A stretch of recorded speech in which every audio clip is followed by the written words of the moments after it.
What happens when the person who's supposed to protect you slowly turns into the person you need protection from?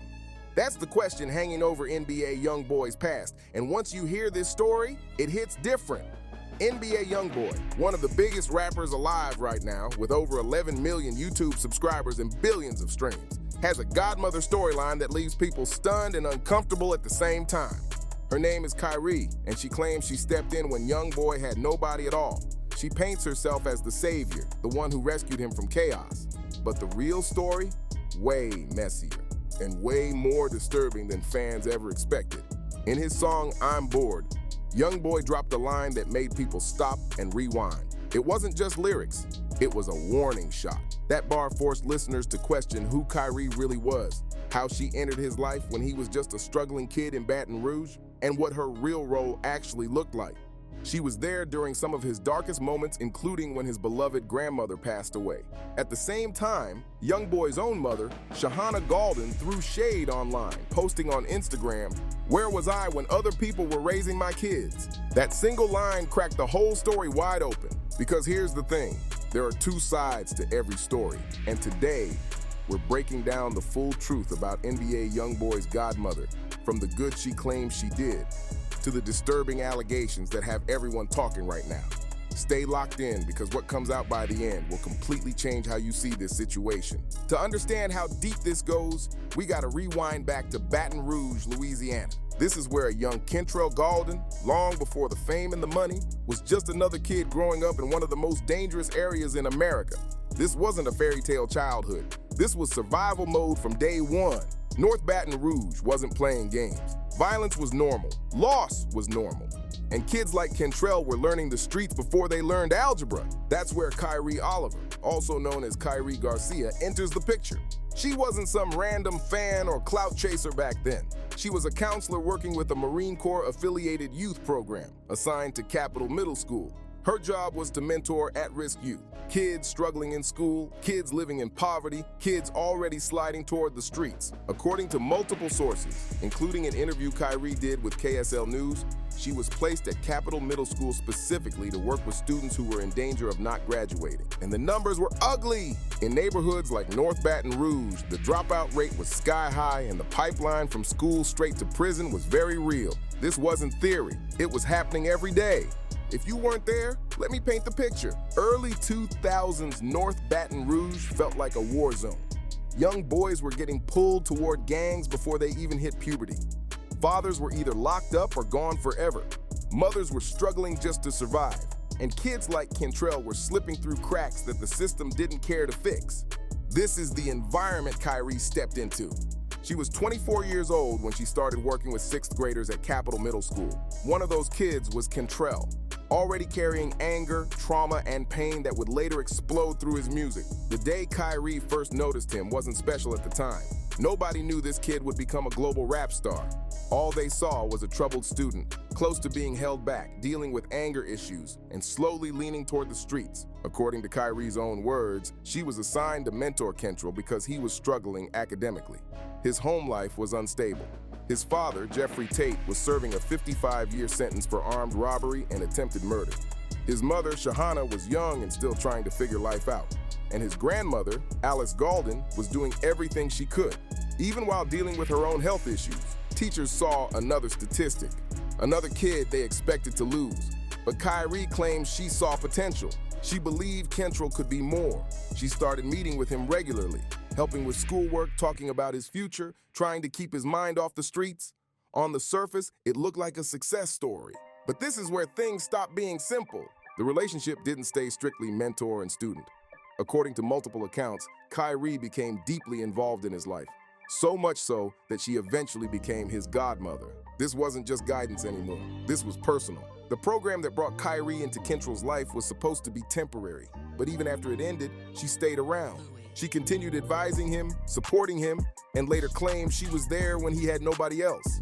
But that claim deserves a closer look, because before Kyrie, there was one woman who truly held everything together, his grandmother, Alice Gaulden. Alice wasn't supposed to raise her grandson. She was already in her 60s when Kentrell was born in 1999, living on 38th Street in North Baton Rouge, where gunshots were more common than ice cream trucks. But when her daughter struggled and her grandson needed stability, Alice stepped up without hesitation. YoungBoy has said it himself in interviews. "My grandma was my everything." You could hear the pain in his voice every time he spoke on her. "That was my protection, my comfort, my protector." That wasn't just talk. That was truth. Her house became his sanctuary. Outside was chaos, drugs, violence, and death. Inside her home was the only place he felt safe. Alice cooked for him, helped with homework, checked him when he acted out, and most importantly, she made him feel like he mattered. She wasn't rich. She was surviving on a fixed income in a neighborhood where even basic needs were hard to afford. Yet she still gave him everything she had. The bond between them wasn't some typical grandma situation. She wasn't just spoiling him, she was his parent, his emotional anchor, and his last line of defense. As YoungBoy once said, "My grandma gave me anything. My grandma made me feel loved." And that love is the reason he survived long enough to become who he is today. When Alice Golden passed away sometime between 2017 and 2018, NBA YoungBoy didn't just lose his grandmother. He lost the only person who ever loved him with no conditions attached. That loss hit deeper than most people realize, and it permanently reshaped who he became, both as a man and as an artist. YoungBoy explained it himself in interviews, saying, "So as she died, I seen like just this very big difference inside everything. And that change wasn't subtle. It was loud, heavy, and impossible to miss." The kid who was already intense and emotional became even more closed off after her death, more guarded, more distant, more alone. He later admitted, "I ain't never felt that feeling again," talking about the feeling of being truly loved. That one sentence says everything. Losing unconditional love at that stage of life broke something inside him. It made trusting people harder, connecting deeper nearly impossible. That type of loss doesn't just hurt, it rewires you. And the timing made it even worse. Alice passed away right as YoungBoy's career was finally taking off. He was reaching heights she always believed he could reach. But she wasn't there to see it.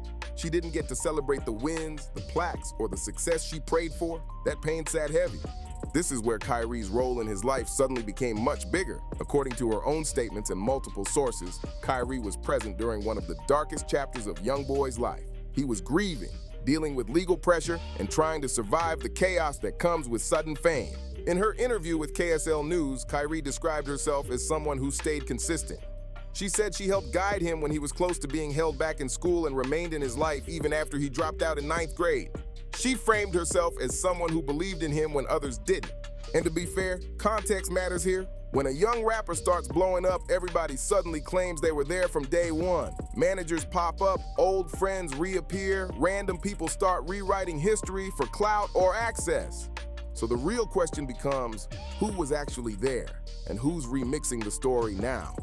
Multiple sources confirm Kyrie was in YoungBoy's life early on, back when he was just Trell, a troubled kid from Baton Rouge with big dreams and even bigger problems. She mentored him, supported him, and according to her, she never turned her back on him, even when his choices could have ended everything. But this is where things start getting real cloudy. Most fans know YoungBoy spent 2 years on house arrest in Utah, but what rarely gets talked about is how that happened. According to sources, Kyrie Garcia allegedly played a major role in making that arrangement possible. The claim is that Kyrie had connections in Utah and helped get YoungBoy placed on house arrest there instead of sitting in a Louisiana jail. And that move changed everything. Utah meant distance from Baton Rouge chaos, distance from street beef, space to breathe. During that time, YoungBoy locked in, dropped some of his most successful projects, and cemented himself as one of the hottest artists in the game. From the outside, it looks like Kyrie showed up when it mattered most. She was there after his grandmother died. She helped him move through legal trouble. She watched him go from lost kid to superstar. Sounds like a clean loyalty story, right? But nah, that's when things got messy. Before diving into the disturbing allegations, there's one massive issue that can't be ignored. YoungBoy's mother, Shahana Golden, and the very public tension she had with Kyrie. After Kyrie's KSL News interview, where she implied she stepped in because YoungBoy's mother wasn't around, Shahana fired back on Instagram with a short but loaded message. She wrote, "Where was I when other people were raising my kids? Two sides to every story. Don't make me humble your ass." That post shook everything. If you followed YoungBoy's story, you already know his relationship with his mom has always been complicated. He said himself that she wasn't always present growing up, that she was young and figuring life out, and that his grandmother was his main caregiver. But Shahana's post raised serious questions. Was she saying Kyrie's version of events wasn't fully true? Was she hinting that important details were being left out? And what exactly did she mean by "don't make me humble your ass"?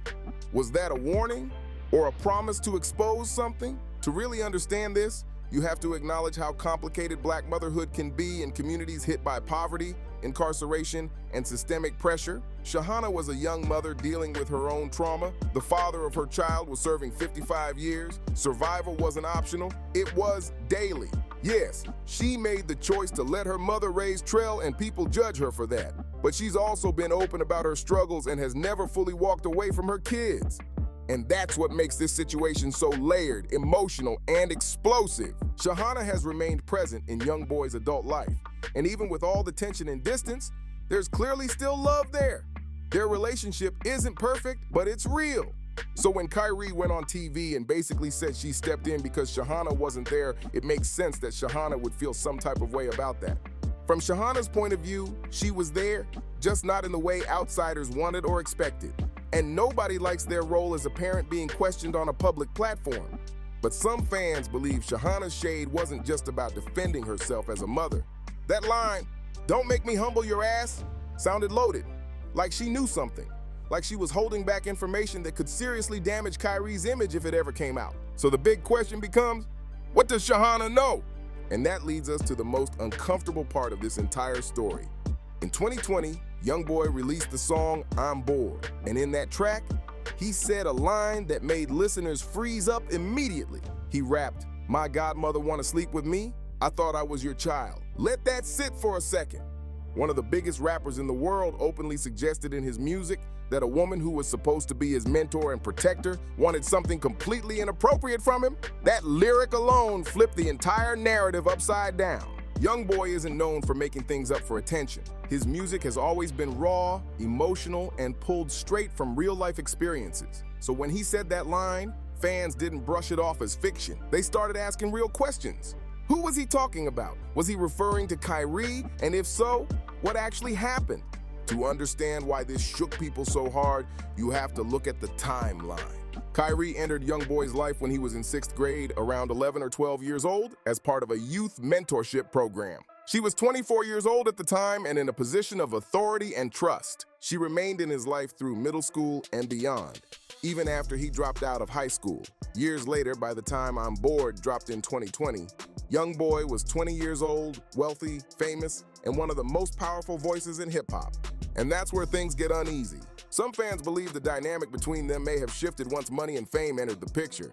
When he was just Trell, a broke kid from Baton Rouge, she was a mentor figure. But once he became NBA YoungBoy, a superstar with influence and resources, people questioned whether the relationship stayed the same. To be clear, there are rumors circulating online and they are unproven. These claims are serious and should be treated with caution. No allegations have been legally confirmed, and speculation should never be mistaken for facts. However, the reason these rumors gained traction at all is because YoungBoy himself brought the issue into public conversation through his music. That lyric gave weight to questions that otherwise might have stayed buried.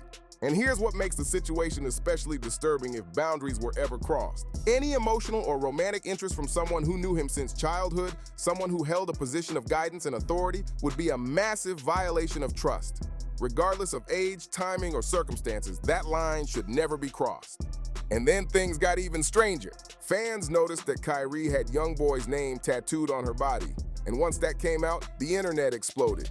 People immediately started asking questions. Why would a godmother get her godson's name tattooed? Is that normal support or something deeper? Some defended it, saying godparents sometimes show love in permanent ways. But given the context of YoungBoy's lyrics, the tattoo made people uncomfortable. It suggested a level of attachment that didn't sit right with a lot of fans. Combined with his own words in "I'm Bored," the situation started to feel less like mentorship and more like blurred boundaries. Still, the story isn't black and white. Despite the disturbing questions, it's important to acknowledge that Kyrie did play a role in YoungBoy's journey, at least according to multiple accounts. She was present during major moments in his life and career. When YoungBoy was placed on house arrest in Utah, Kyrie was allegedly instrumental in helping make that happen. That move changed the direction of his life. Those 2 years away from Baton Rouge gave him space, focus, and safety. And during that time, he dropped major projects like AI YoungBoy, Until Death Call My Name, and Reeler, all of which performed extremely well. That era solidified him as a dominant force in hip-hop. And that's what makes this story so complicated. Because the same person credited with helping him survive and succeed is also connected to some of the most disturbing questions surrounding his past. Nothing about this situation is simple, and the deeper you look, the more unsettling it becomes. Kyrie watched YoungBoy go from a kid people doubted would even finish middle school to one of the biggest rappers on the planet. She saw the rise in real time. Millions of streams, millions of fans, and millions of dollars flooding in fast. And according to her, she never forgot where he started or the struggle it took to get there. In interviews, Kyrie has consistently framed herself as the one who believed in YoungBoy when nobody else did, the person who saw something special in him early and helped push him toward it. She speaks with pride about his success and clearly sees herself as part of his journey. And to be fair, YoungBoy himself hasn't erased her from his story. Despite the disturbing lyric in I'm Bored, he hasn't publicly cut her off or completely denounced her. That alone tells you this situation isn't simple. Their relationship clearly exists in a gray area. Layered, emotional, and uncomfortable. Maybe she really did help him in major ways. Maybe he truly feels gratitude for what she did when he had nothing. But maybe, at the same time, he also feels uneasy about how her feelings toward him may have shifted over time. And that leads to the real question. Can someone be helpful and harmful at the same time? Can someone genuinely care about you while also crossing emotional boundaries that should never be crossed? The uncomfortable answer is yes, and that's exactly what makes this situation so hard to process. It's possible Kyrie wanted to see YoungBoy succeed. It's possible she worked hard to keep him focused and alive in a world that was stacked against him. But if she also developed romantic or inappropriate feelings, especially considering she knew him when he was young, then that help comes with a very dark side. This story isn't just about YoungBoy and his godmother. It's about power dynamics, influence, and how vulnerable young people can be, especially in the entertainment industry. Anytime an adult is placed in a position of authority over a young person, there's a built-in imbalance. Mentors, counselors, teachers, and godparents carry influence that can shape decisions, emotions, and futures. That power can be used to uplift or to harm. If the allegations suggested by YoungBoy's lyrics are true, if Kyrie ever viewed him in an inappropriate way or acted on feelings that crossed emotional lines, then that would represent a serious misuse of trust. Not speculation, not drama, but a violation of boundaries. The entertainment industry has a long, ugly history of adults exploiting young talent.